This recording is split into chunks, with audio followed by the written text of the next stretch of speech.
పేదోళ్ళ యొక్క మనసులో ఏముందో గమనించగలిగేటువంటి స్థితిలో వారు ముందుకు పోతున్నందుకు ప్రత్యేకంగా ఒక కౌగలింతిస్తే చాలు, నేను వెళ్ళిపోతానే. రేవంత్ రెడ్డి గారు, ముఖ్యమంత్రి గారు రండి.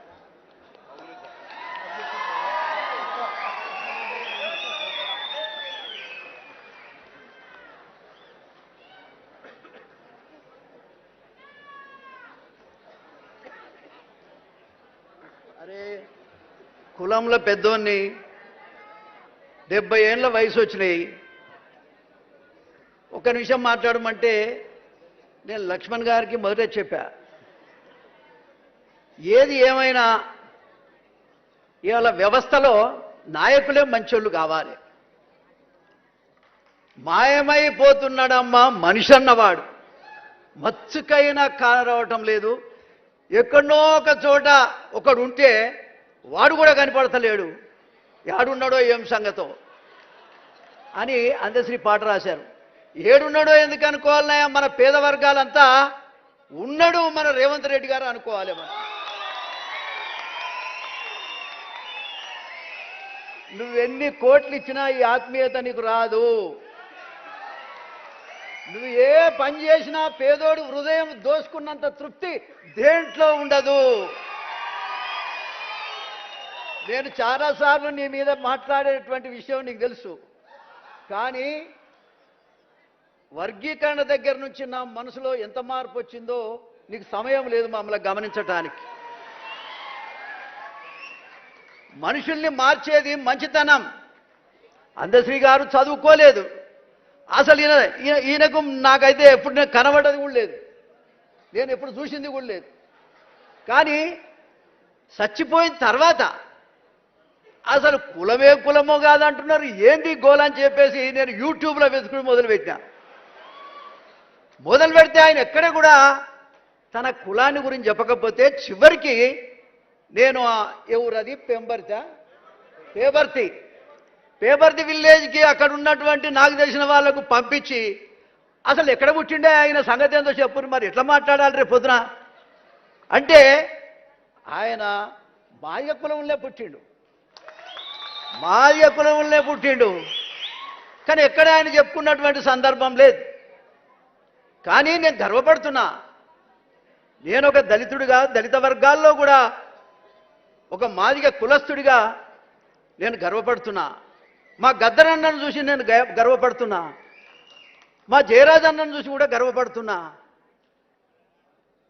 తెలంగాణ వచ్చిన తర్వాత మా వాళ్ళు ఎంత చైతన్యమైందంటే ఇంటికో డప్పు, ప్రతి హృదయం కూడా కళాకారుడై సమాజంలో జరుగుతున్నటువంటి అన్యాయాన్ని గొంతెత్తి స్థాయికి మాత్రం ఎదిగింది.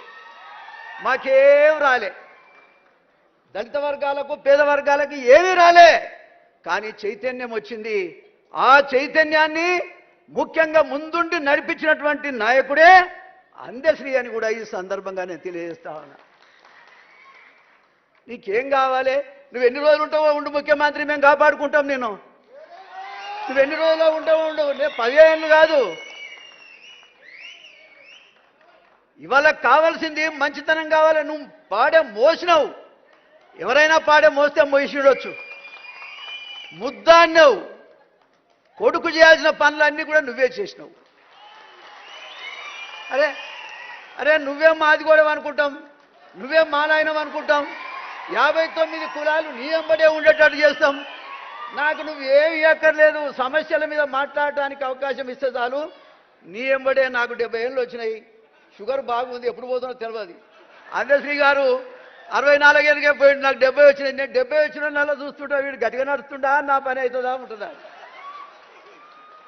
మా హనుమంతరావుని చూస్తే అరే 20 ఏళ్ల కింద చూస్తే అట్లే ఉండి ఇప్పుడు అట్లే ఉండాలి.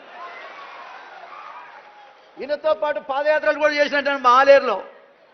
సందర్భం వచ్చినప్పుడల్లా ఈ వర్గాలకు సంబంధించినటువంటి నాయకులను గౌరవించటం నాకు అలవాటు.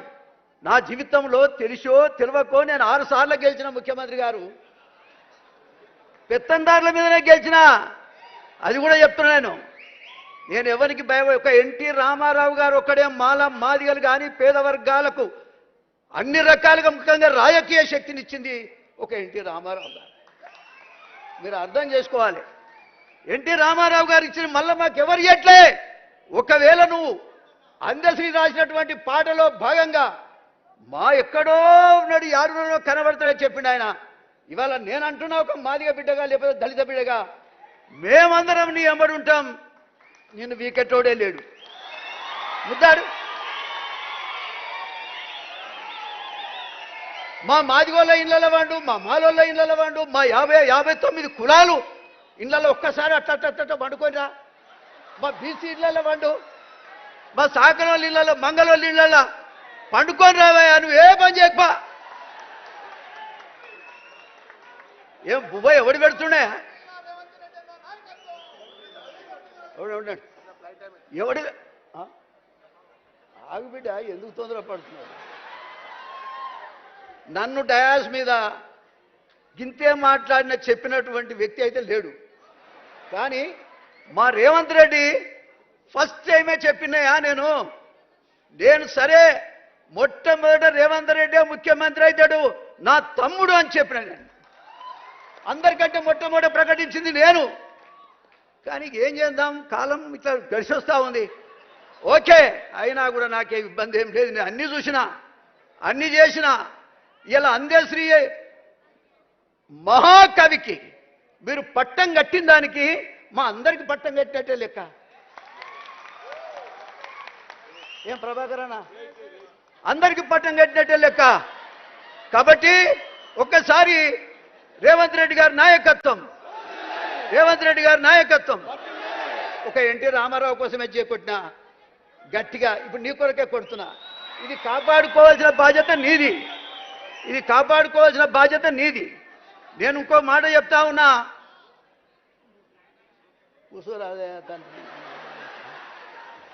ఇగో మా కులాల్లో కూడా ఒక లాస్ట్ మాట రేవంత్ రెడ్డి గారు, నేను 3 పిల్లలు వర్గీకరణ విషయంలో కాల్చుకొని చచ్చిపోయింది.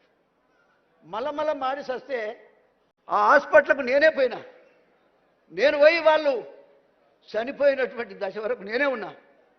నువ్వు వర్గీకరణ చేసిన తర్వాత అసెంబ్లీలో నువ్వు మాట్లాడినాక డైరెక్ట్గా నేను అంబేద్కర్ విగ్రహానికి దండేసి ఆ చనిపోయిన ఇండ్లు హ్యాబిట్స్లో ఉన్నాయి, ఎక్కడో కాదు హ్యాబిట్స్లో ఉన్నాయి. మీరు ఇచ్చినటువంటి స్టేట్మెంట్ని తీసుకొని చక్కగా స్పీడ్ తోటి వాళ్ళు ఇళ్లలో పోయిన వాళ్ళు బిచ్చగాళ్ళు ఉన్నట్టున్నారు. నలుగురే. ఈ నలుగురు పాపం ఏమీ లేదు. నేనేం చేయాలని చెప్పేసి అప్పటిదాకా మేము చూడలే. మా మందకృష్ణ మాదిగని వాస్తవంగా మేము ముందర పెట్టి ఉద్యమాన్ని నడిపించినాం. మేము కాదని చెప్పడంలే. ఆ ఉద్యమాన్ని వెనుక ఉండి నడిపించింది కూడా మోతుకుపల్లి నరసింహలే. నేను ఇది కూడా చెప్తా ఉన్నా. కాబట్టి అయినా సరే పాలిటిక్స్లో ఏదైనా వర్గాల వాళ్ళకు కూడా మనం సపోర్ట్ చేయాల్సిన అవసరం ఉందని చేశాను నేను. ఇవాళ నేనేమంటే కనీసం ఎవరం అక్కడ పోలే. ఇవాళ మీరు దానికి ఒక రూపం కల్పించారు కాబట్టి మీ పేరు మీద నేను అక్కడికి పోయిన 30 ఏళ్ళ తర్వాత వాళ్ళు ఏడుస్తున్నారు పాపం.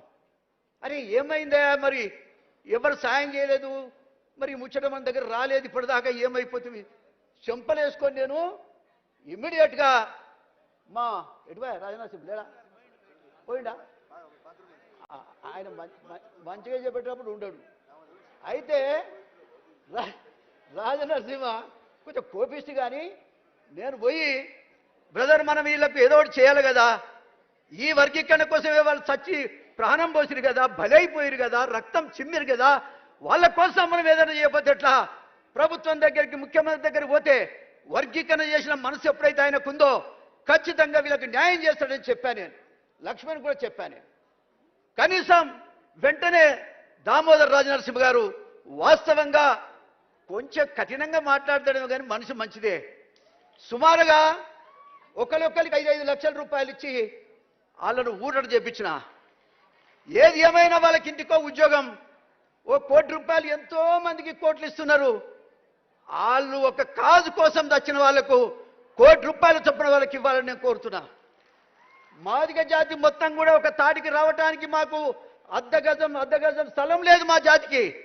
కనీసం ఇదే నక్లెస్ రోడ్డు మీద ఒక స్తూపం కట్టుకోవటానికి కనీసం ఒక 1000-2000 గజాలు ఇచ్చి మా కులాన్ని గౌరవించవలసిందిగా కోరుతా ఉన్నా. ఎందుకంటే నీ పేరు మీదనే మీరే ఫౌండేషన్ వేయండి, మీరే కట్టియండి.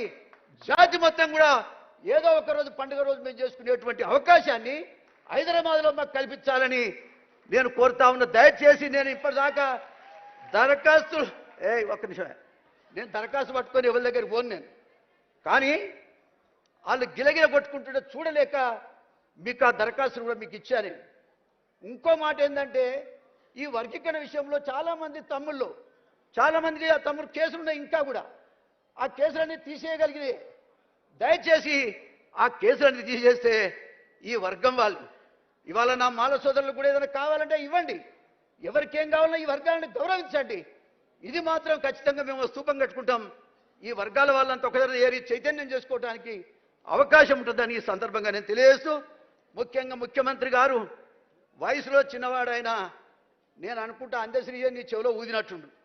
అందుకనే ఇవాళ ఈ పేద వర్గాల యొక్క ఆలోచన విధానం మీరు అమలు చేస్తున్నారు. నేను ఒక్కటే ఈ సందర్భంగా చెప్తా ఉన్నా, మా మనసు గమనించండి. మాకే కోరికలు లేవు. వయసులో ఉన్నప్పుడే నేను ఏం కోరుకోలేదా, నీతికి నిజాయితీకి అంబేద్కర్ వారసుడిగా బతికిన నాకు నాయకుడు విద్యార్థి దశలో కూడా మాకు ఆనాడు నాయకుడిగా మా ఉన్న జేబీ రాజు గారు. ఇవాళ ఒక్క మాటలో చెప్పాలంటే ఒక్క మాటలో చెప్పాలంటే మరి అప్పుడో ఇప్పుడో మాట్లాడినిస్తే నేను ఎప్పుడో దిగిపోదు కదా, మాట్లాడక చాలా రోజులే. ఈ సమస్యలన్నీ కూడా ముఖ్యమంత్రి గారు మాకు ఒక మీటింగ్కి అవకాశం ఇవ్వండి, మాదిగ వాళ్లకు ఇవ్వండి, మాల వాళ్ళకు కూడా ఇవ్వండి, వ్యవస్థాపరమైనట్టు.